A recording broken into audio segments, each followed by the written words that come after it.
What's up, y'all? It's Rhett and the Squatch. So, some exciting news. I recently partnered up with FullRace, and the reason why this partnership happened was because I've had some issues with my coolant lines on my Stage 4 turbos after I got them installed. When I installed my Stage 4 turbos and all the pipe upgrades and everything, I did get OEM coolant lines and oil lines to replace the old ones when I did the swap.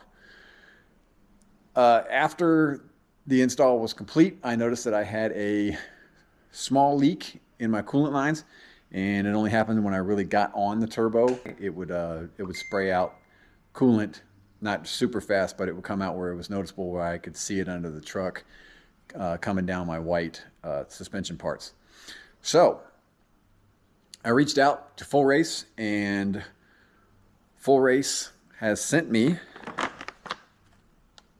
their turbo coolant line kit. And the biggest issue with the Ford 3.5 Ecoboost coolant lines is how rigid they are and where they make their connections. It's just not engineered real well. I mean, I absolutely love my Ecoboost. I haven't had any issues with it whatsoever until I switched out this turbo, and it's just the coolant lines, which I've heard a lot of people have a lot of issues with the coolant lines, either failing over time, or if you replace your turbos, they fail. So these, as you can see, have flexible connections where the OEM ones are rigid. And when you do the install, when you put the turbo in, the connection has to be made perfectly, or things get bent and it makes it difficult to put it in and tighten things down. It's just, it wasn't fun when I did it.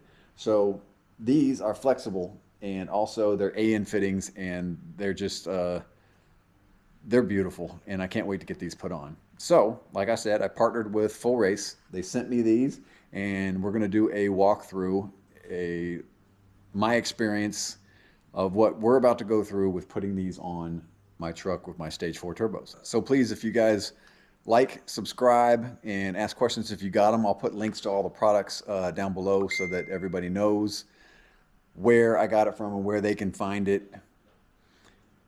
All right, so without further ado, let's get this done. So as you can see, I've already jacked the truck up, put it on jack stands, chocked the rear wheels, got the e-brake on, and disconnected the battery. I got the wheels and tires removed, and the wheel well liners have been removed because all this has to be taken out in order to easily get to the turbos in there, because the wheel well liner blocks it significantly, and of course the wheels and tires block any access that you have to it. So as you can see my Stage 4s in there, and I'm going to go ahead and get both sides pulled out. They are a little bit different. The turbo itself on both sides is exactly the same. It's just that the steps for the for taking them out and putting them back in is a little bit different depending on the driver's side and the passenger side. And that's because the passenger side has a couple things that needs to be removed. I know I have to remove my AC compressor, and I also have to remove my starter. They have to be moved out of the way in order to get to the turbos to take them out. I'm also going to have to disconnect the downpipes and the hot side and cold side pipes from the turbo, and probably have to remove the hot side and cold side pipes to make room so that I can get the turbo out of there freely and have access to everything behind it in order to replace all of the coolant lines. Over to the driver's side. The driver's side is a little bit more simple. I mean, there ain't nothing simple about swapping a turbo. It is a little tedious, but there is nothing else to remove except for the downpipes, and the hot side and cold side pipes on this side have to be removed in order to be able to get to everything behind it. But not all the extra stuff that's on, like on the passenger side turbo. Now, since this is a video about the replacing the coolant lines on the turbo, I'm not going to bore you guys with removing all the downpipes, removing the hot side, cold side pipes, removing the AC compressor, and I'll talk about that, and also the starter. I'll just show where the bolts are and where the starter is because that has to be removed or you just can't get to what you need to get to. But I'm not going to cover all that stuff. I will cover in detail and installing all the new coolant lines. All right, so let's keep going. Now, the best way to get to the down pipes is from under the truck for one of the bolts, and then from the side for the other bolts. Same way on both sides. You can get to them from under the truck, both of them, but it's a little bit easier from the side on one of them. But it helps to have some extra extensions on your impact or your on your ratchet, and a adjustable end, one of the ones that swivels, because it's quite the angle to get up in there, but you can get to it. And then once the hot side and cold side pipes are removed, which the connections are right there, bottom and top, I'm going to go ahead and take off the down pipes and remove them from the turbos. After I take off the down pipes and remove them from the turbos, you can see right up under there, right here, is the starter. Starter is directly in the way of the oil feed, which is right there behind it. It makes it almost impossible to get to, so the starter has got to come off. It's got bolts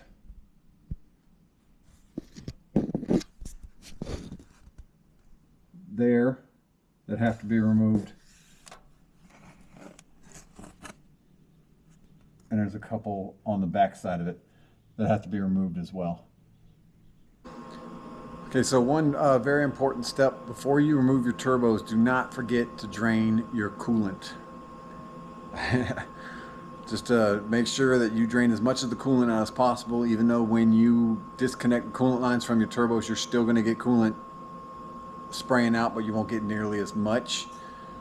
So drain your coolant, make sure you have more coolant on hand. Remember that these things take a lot of coolant to fill them up, so you're going to have to get a couple jugs of the stuff. I know my stuff is the orange stuff for this year, Ecoboost. But yeah, drain your coolant and make sure when you disconnect the turbos that you have plenty of rags, hazardous fluid collection receptacles under there so you can catch all that coolant, because it's going to come out. Just be prepared. Okay, so the first thing is removing the cold side pipe here on top, and then the hot side pipe down there below it. That one's fun to get in and out, but now that I've done it once, I know the trick. If you have any questions on replacing that, please ask, and I'll let you know what the workaround is for getting that thing in and out. Okay, so you can see in the engine bay here that I had to remove my cold air intake, the turbo inlet tubes, which ran down to this turbo on the driver's side, and the hot pipe, which runs to the intercooler. I had to remove those in order to get the turbo off, and also removed all of my PCV valves and everything off the turbo inlet tubes in order to get to that turbo. On the other side, I only had to remove the lower, I think it's the cold side. I'm not an expert on that, but had to remove those. Also had to take off my oil air separator because it was in the way. So I left that pipe in, because that pipe is no fun getting in or out. So I left it in, so all I got to do is reconnect that one. But as you can see, you pretty much got to take everything out. It's the only way to get the turbos in and out freely. It makes it easier.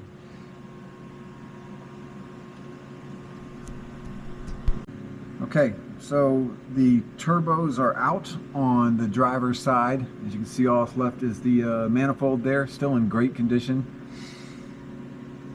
I've got everything pulled except for that back coolant feed line, which that one is difficult to get to. It's the T45, which you can't see it, so you have to blindly find where it is. And if you can see that silver, those silver lines, they are directly in the way of that T45 bolt. So it's fun, but you can do it. Everything that I've researched and seen says you can get to it, so I will get to it. As you can see, downpipes are right there. I removed all of my hot side, cold side pipes. They are all out, and everything else has been completely moved. This side is much easier than the passenger side, I will say that. All right, so the passenger side turbo is out. So steps with removing the passenger side turbo, things that have to be done. In order to remove the oil feed lines and the coolant lines, you have to remove the starter, which is right there. It's just two bolts to remove that. You also have to remove the AC compressor, which, let me show you where it is. That is the AC compressor. That's got three 10mm bolts that hold that on. Kind of a pain to get to them, but you can get to them with various size extensions and ratchets. There's one that you have to get through the bottom of the truck, and the other two you can get to from right here. But use different size extensions. You can get it on and take it off. It has to be removed in order to get to right there, which you can see where your coolant line attaches to, and then also right there, which is where your oil feed line attaches to, and your oil feed filter, which I recommend replacing when you do this after, I don't know, I'll say 60, 70,000 miles. I have 90 on mine, so it needed to be replaced. It was quite nasty. All right, so those have to be removed in order to get to it. But as you can see, turbo is removed. The downpipes did not have to be taken off. They just had to be disconnected, and I loosened where the downpipes connect to the muffler, and that enabled me to be able to just push it back so that I could get to it. And then back up in here is where your other coolant line, see it right there? That's where your other coolant line connects and has to come out. It takes some work to get it off, a lot of wiggling, and eventually it'll come off. With the one on the side here, the one on the side here was even more difficult. That took a lot to get that off, but just be patient and wiggle it, and it'll eventually come out.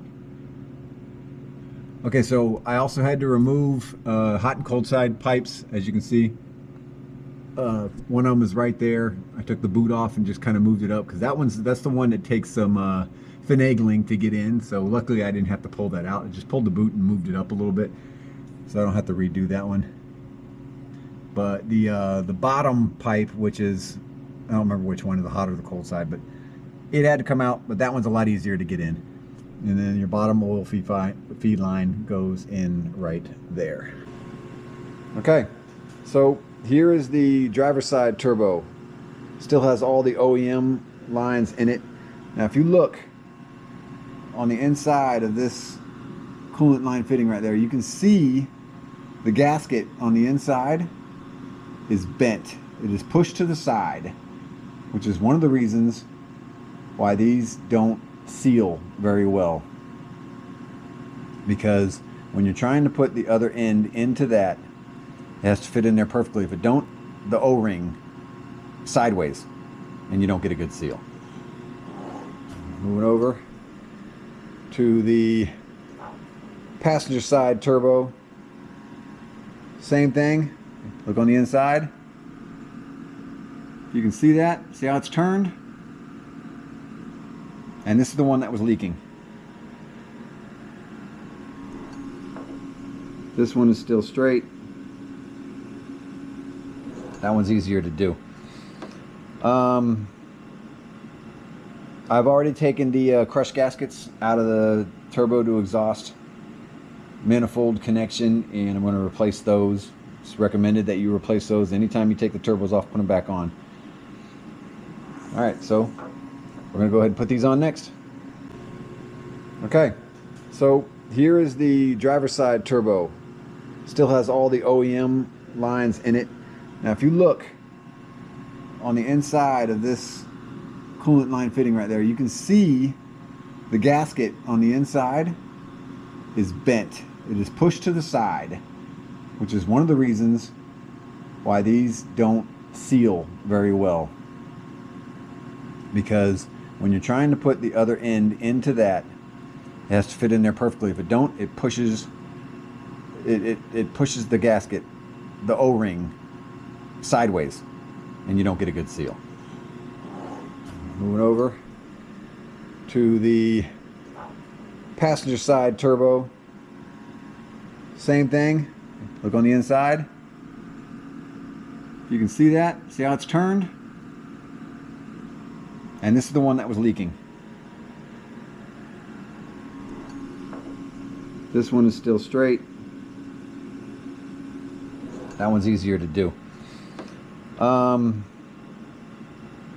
I've already taken the crush gaskets out of the turbo to exhaust manifold connection, and I'm going to replace those. It's recommended that you replace those anytime you take the turbos off, put them back on.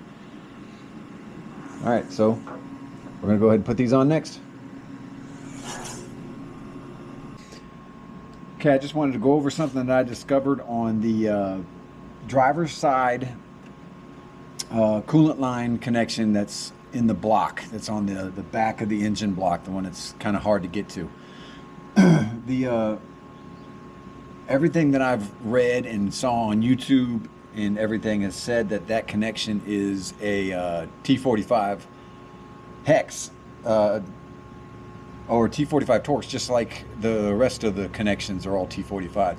Well, I discovered that this one is not. It explains why I could not get a T45 into that thing. I tried for a good 15 minutes, couldn't get it in there, so I decided to get a mirror and stick it back there. And as you can see, I put the mirror, and you can see the connection right there. I already took it out, but it is a 8mm bolt holding that connection in, which actually made it a lot easier to get to. So 8mm driver's side rear of the block for your coolant line. 8mm takes that out. I just used a small ratchet, no extension, and it fit right in there, and I was able to get it out. It wasn't that tight. It's pretty easy. All right, so now you know. Okay, so we're going to go ahead and install the FullRace coolant lines onto my Stage 4 turbos. I've already replaced the oil lines with OEM brand new oil lines, so that one's done. These are the coolant lines, the stock ones, OEM coolant lines, and what you're going to do is take note of the order that you take them out, because one of them kind of sits on top of the other one. As you can see, this one is up above the other one, so you're just going to remove the bolt out of it with a T45, and it comes out pretty easy. It's not seated real hard. It shouldn't fight you at all. All right, and then to take them out, it just comes straight out, just like that. As I said, take note of where they go. So this one came off first, goes on this side, and as you can see, it's easy to pair up the FullRace because they are basically they're the same exact shape, and they only go in one spot for the left and for the right. So as you can see, this one is gonna go here, and go ahead and remove this one, and it is the same as this one here.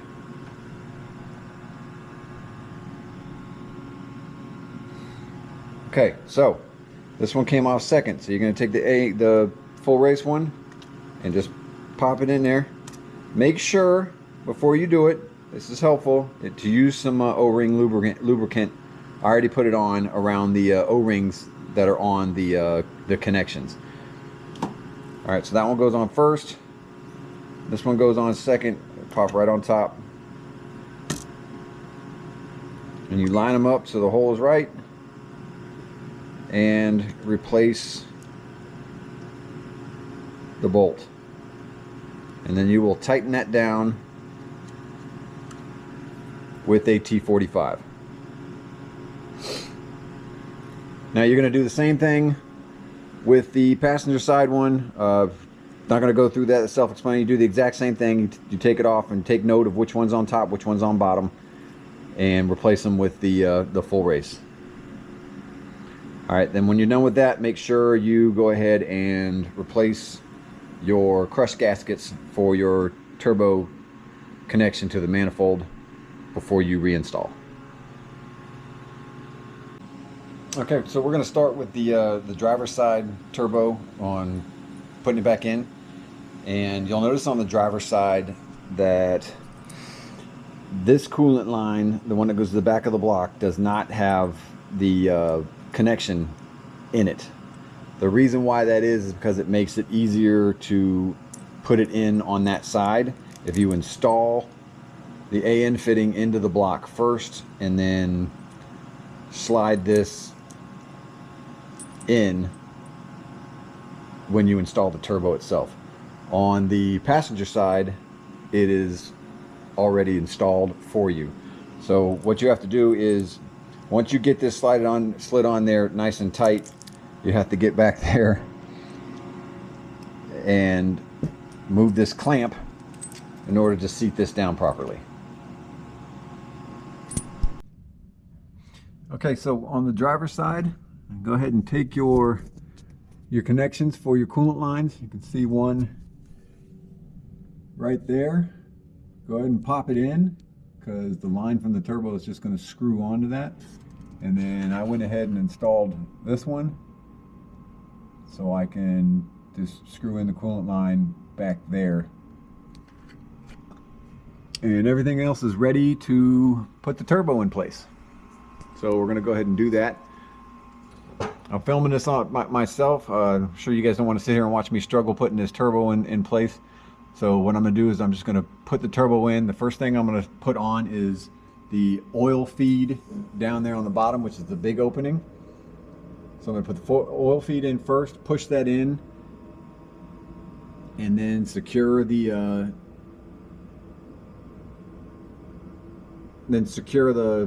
clamp there for the coolant line on this side, and then do the one in the back, and then I'll put in the manifold bolts. Won't tighten anything down until I get it on there. Manifold bolts will be the last thing I tighten down.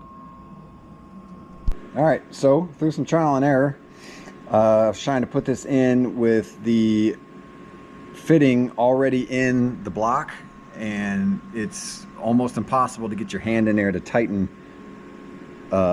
this part of the fitting to the connection to the block.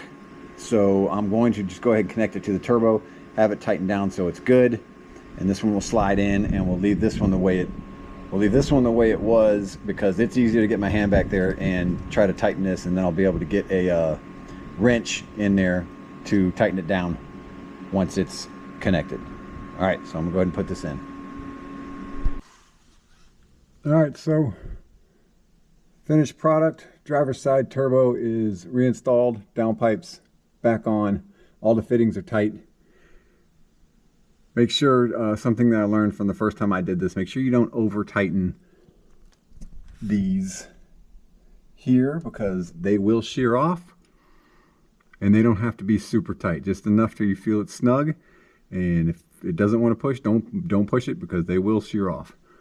All right, oil feed tight, oil inlet tight, all the coolant lines are tightened down, the AN fittings are tightened down. All I have to do is reinstall the pipes on this side, and this side will be done. So I'm going to go ahead and knock out the passenger side. Okay, so the passenger side is done.